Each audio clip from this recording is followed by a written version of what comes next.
Hi hello అందరికి నమస్తే. పులివెందులలో జరిగినటువంటి జెడ్పీటీసీ ఉప ఎన్నికకు సంబంధించి వైఎస్ఆర్ కాంగ్రెస్ పార్టీ కొన్ని కీలక అడుగులైతే వేస్తూ ఉంది. ఆ ఎన్నిక జరిగినప్పటి నుంచి కూడా మరి హైకోర్టును ఆశ్రయించడం కానీ, ఎన్నికల సంఘాన్ని ఆశ్రయించడం కానీ, అదేవిధంగా గవర్నర్ గారిని కలవడం కానీ, అక్కడ జరిగినటువంటి దారుణానికి సంబంధించి మరి బయటి ప్రపంచానికి చెప్పేటువంటి ప్రయత్నం వైఎస్ఆర్ కాంగ్రెస్ పార్టీ చేసింది. అయితే ఇప్పుడు ఢిల్లీలో కూడా ఈ ఈ జరిగినటువంటి ఎన్నిక ఈ తీరు ఏ రకంగా జరిగిందనేటువంటి అంశాలకు సంబంధించి YSR Congress party MP doctor గుమ్మా తనుజారాణి గారు మరి ఎస్సీ ఎస్టీ కమిషన్ ఆశ్రయించి ఇక్కడ ఎన్నికలు జరిగినటువంటి తీరుకు సంబంధించి చాలా కూలంకుషంగా ఏ రీతిన ఎన్నికలు జరిగాయనేటువంటి విషయానికి సంబంధించి చాలా క్లియర్గా ఎక్స్ప్లెయిన్ చేయడం జరిగింది. మరి దానివల్ల ఫలితం ఉంటుందా లేదని దానికి సంబంధించి కూడా మీకు వీడియోలో చెప్పే ప్రయత్నం చేస్తాను. అయితే ఇక్కడ ఏకగ్రీవం కావాల్సినటువంటి ఎన్నిక అంటే సాంప్రదాయ ప్రకారం ఎవరైనా చనిపోతే అక్కడ మనం పోటీ పెట్టరు, కానీ వీళ్ళు పోటీ పెట్టారు. ఎందుకంటే గెలవరని తెలిసినా కూడా గెలవడానికి వేరే పద్ధతులు ఉన్నాయని చెప్పి ఆ పద్ధతిలో వీళ్ళు పోటీ పెట్టడం జరిగింది. ఇక్కడ ఏం చేశారు, అక్కడ ఆశ్చర్యం అనిపిస్తుంది, విచిత్రం. చాలా విషయాలు వెలుగులోకి వచ్చాయి ఎలక్షన్ అయిన తర్వాత. నువ్వు ఆ పులివెందుల ఆ ప్రాంతానికి పోయి ఎవరైనా అడగండి, ఎవరి వేలికైనా ఇట్లా ఇంకు చుక్క ఉంటే ఓటు వేసే వాళ్ళకు ఉండాలి కదా, ఇంకు చుక్క లేదు. మరి వాళ్ళని అడిగితే ఏం చెప్తారు, అసలు మా ఓటు వేసుకునే అవకాశం మాకు ఇస్తే కదా. నువ్వు గడప దాటి ఓటు స్లిప్ పట్టుకొని బయటికి వెళ్తేనే పోలీసుల ఆధ్వర్యంలోనే లాక్కుంటున్నారు, ఏజెంట్లను కూడా కొడతా ఉన్నారు. కాదు మేము ఏజెంట్గా అక్కడ ఉంటామంటే వాళ్ళని కొట్టే పరిస్థితి. ఎవరిని కూడా ఓటు వేసుకునేటువంటి అవకాశం ఎవరు కూడా కల్పించలేదు ఇక్కడ. కాబట్టే వాళ్ళు గెలిచారు. సో ఆ రకంగా అధికార దుర్వినియోగానికి పాల్పడి ప్రజలు వేయాల్సినటువంటి ఓట్లు వీలే లాక్కొని వీలే ఓట్లేసి వేరు ప్రాంతాల నుంచి జమ్మలమడుగు వేరు నియోజకవర్గాల నుంచి ఇక్కడికి పిలిపించి వాటికి సంబంధించినటువంటి ఎవిడెన్స్ కూడా జగన్మోహన్ రెడ్డి గారు చాలా క్లియర్గా చూపించారు.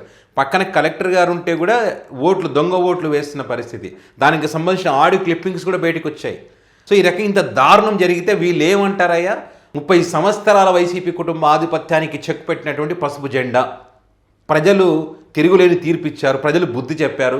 అయినా జగన్మోహన్ రెడ్డికి సిగ్గు రావడం లేదు. 11 సీట్లు ఇచ్చారు అక్కడ, ఇక్కడ పులివెందులలో కూడా షాక్ ఇచ్చారని చెప్పి వీళ్ళు డైలాగులు చెప్తారు. ఇంకా దురదృష్టం ఏంటంటే ఈ ఎన్నికలు జరిగినట్టు తీరుకు సంబంధించి హైకోర్టుకు వెళ్ళి 15 చోట్ల రీపోలింగ్ చేయాలని అడిగితే 2 చోట్ల మాత్రమే రీపోలింగ్ పెట్టారు, మిగతా అంతా వదిలేస్తారు. ఒంటిమిట్టకు సంబంధించి అదేవిధంగా పులివెందులకు సంబంధించి అదే రకమైనటువంటి పరిస్థితి. సో ఈ జరిగినటువంటి వీటన్నిటికి సంబంధించి ఒక డాక్యుమెంట్ తయారు చేసి కొన్ని ప్రజల యొక్క అభిప్రాయాలను తీసుకొని కొన్ని వీడియో క్లిప్పింగ్స్ అన్నీ కూడా మరి ముఖ్యంగా ఎస్సీ ఎస్టీలను వాళ్ళు ఓట్లు వేయకుండా వాళ్ళని అడ్డుకున్న పరిస్థితి. ఖచ్చితంగా వాళ్ళు కనుక వెళ్తే వైఎస్ జగన్మోహన్ రెడ్డికి ఓట్లు వేస్తారనే ఉద్దేశంతో ప్రత్యేకంగా వాళ్ళకి సంబంధించి వాళ్ళ ఓట్లే వేయకుండా అడ్డుకున్నారు.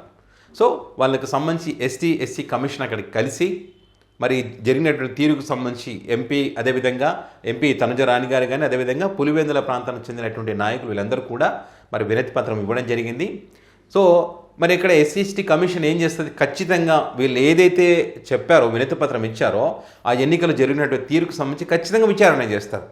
వీళ్ళు విచారణ చేసి అక్కడ ప్రజలే చెప్పినటువంటి విషయాలను పరిగణలోకి తీసుకొని ఒక నివేదిక తీసుకున్న తర్వాత ఆ అంశాలను అంటే ఇక్కడ పోలీస్ సిబ్బంది కానీ ఎన్నికల సంఘం కానీ రాష్ట్ర ప్రభుత్వం కానీ చేసినటువంటి తప్పులకు సంబంధించి ఒక నివేదిక తీసుకొని ఎన్నికల సంఘానికి ఇస్తారు, రాష్ట్రపతి గారికి ఇస్తారు, గవర్నర్ గారికి ఇస్తారు. ఖచ్చితంగా దీని మీద విచారణ జరగాలని చెప్పి న్యాయస్థానాన్ని కూడా వెళ్ళేటువంటి అవకాశం ఉంటుంది. సో ఖచ్చితంగా ఇవన్నీ జరగాలి. జరగకపోతే ఏమవుతుందంటే రానున్న రోజుల్లో మళ్ళీ ఇదే రకంగా ఇంకెవరు పట్టించుకోవట్లే మేము ఏం చేసినటువంటి అహంకారంతో ముందుకు వెళ్ళేటువంటి అవకాశం ఉంటుంది, ఎన్నికలు జరిగే అవకాశం ఉంటుంది. కాబట్టి ఒక కీలక అడుగనే చెప్పాలి. ఎందుకంటే మొన్న జరిగినటువంటి ఎన్నికల్లో సాధారణ ఎన్నికల్లో వైఎస్ఆర్ కాంగ్రెస్ పార్టీ చాలా ఆలస్యం చేసింది. వేరు రాష్ట్రాలలో చాలామంది ఆ ఎన్నికల తీరుకు సంబంధించి న్యాయ పోరాటాలు చేస్తూ ఉన్నారు, హైకోర్టుని సుప్రీంకోర్టుని ఆశ్రయిస్తూ ఉన్నారు. మరి దాని యొక్క ఫలితాలు కూడా మనం చూస్తూ ఉన్నాం. సో మరి ఇక్కడ వైఎస్ఆర్ కాంగ్రెస్ పార్టీ మాత్రం ఆధారాలు లేవనో ఇంకోటో చాలామంది ఈ రకంగా ముందుకు వెళ్ళొచ్చంటూ కూడా వాళ్ళు వెళ్ళని పరిస్థితి మనం చూస్తూ ఉన్నాం. కొంతమంది మరి అధికార పార్టీకి లొంగి బాలినేని లాంటి వాళ్ళు మరి సైలెంట్గా ఉన్న పరిస్థితులకు మనం చూస్తూ ఉన్నాం.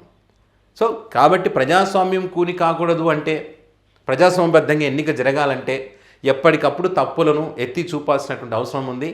కాబట్టి ఈరోజు వైఎస్ఆర్ కాంగ్రెస్ పార్టీ అయితే ఢిల్లీలో ఒక కీలక అడిగితే వేసింది. సో ఖచ్చితంగా దీనిపైన విచారణ చేపడతారని చెప్పి వైఎస్ఆర్ కాంగ్రెస్ పార్టీ శ్రేణులు చెప్తా ఉన్నారు. ఇంకా దీనికోసం ఎంత దూరమైనా వెళ్ళడానికి సిద్ధంగా ఉన్నామని చెప్పి కూడా ఈరోజు వైసీపీ చెప్తున్నటువంటి పరిస్థితి. సో చూద్దాం మరి ఈ అంశానికి సంబంధించి ఇంకా ఎలాంటి కీలక పరిణామాలు చోటు చేసుకుంటాయి అన్నది.